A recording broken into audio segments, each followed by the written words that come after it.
अकबर को शिकार का बहुत शौक था। वे किसी भी तरह शिकार के लिए समय निकल ही लेते थे। बाद में वे अपने समय के बहुत ही अच्छे घुड़सवार और शिकारी भी कहलाए। एक बार राजा अकबर शिकार के लिए निकले, घोड़े पर सरपट दौड़ते हुए उन्हें पता ही नहीं चला और केवल कुछ सिपाहियों को छोड़कर बाकी सेना पीछे रह गई। शाम घिर आई थी, सभी भूखे और प्यासे थे और समझ गए थे कि वो रास्ता भटक गए हैं। राजा को समझ नहीं आ रहा था कि वह किस तरफ जाएं। कुछ दूर जाने पर उन्हें एक तिराहा नजर आया। राजा बहुत खुश हुए, चलो अब तो किसी तरह वे अपनी राजधानी पहुंच ही जाएंगे। लेकिन जाएं तो जाएं किस तरफ? राजा उलझन में थे। वे सभी सोच में थे किंतु कोई युक्ति नहीं सूझ रही थी। तभी उन्होंने देखा कि एक लड़का उन्हें सड़क के किनारे खड़ा खड़ा घूर रहा है। सैनिकों ने यह देखा तो उसे पकड़कर राजा के सामने पेश किया।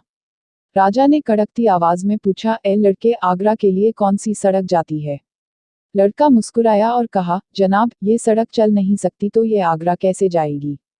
महाराज, जाना तो आपको ही पड़ेगा। और यह कहकर वह खिलखिलाकर हंस पड़ा। सभी सैनिक मौन खड़े थे, वे राजा के गुस्से से वाकिफ थे।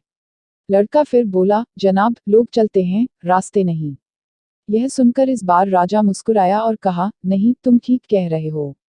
तुम्हारा नाम क्या है? अकबर ने पूछा। मेरा नाम महेश दास है महाराज, लड़के ने उत्तर दिया। और आप कौन हैं? अकबर ने अपनी अंगूठी निकालकर महेश दास को देते हुए कहा, तुम महाराजा अकबर, हिंदुस्तान के सम्राट से बात कर रहे हो। मुझे निडर लोग पसंद हैं। तुम मेरे दरबार में आना और मुझे ये अंगूठी दिखाना। ये अंगूठी देखकर मैं तुम्हें पहचान लूंगा। अब तुम मुझे बताओ कि मैं किस रास्ते पर चलूं ताकि मैं आगरा पहुंच जाऊं। महेश दास ने सिर झुकाकर आगरा का रास्ता बताया और जाते हुए हिंदुस्तान के सम्राट को देखता रहा। इस तरह अकबर भविष्य के बीरबल से मिले।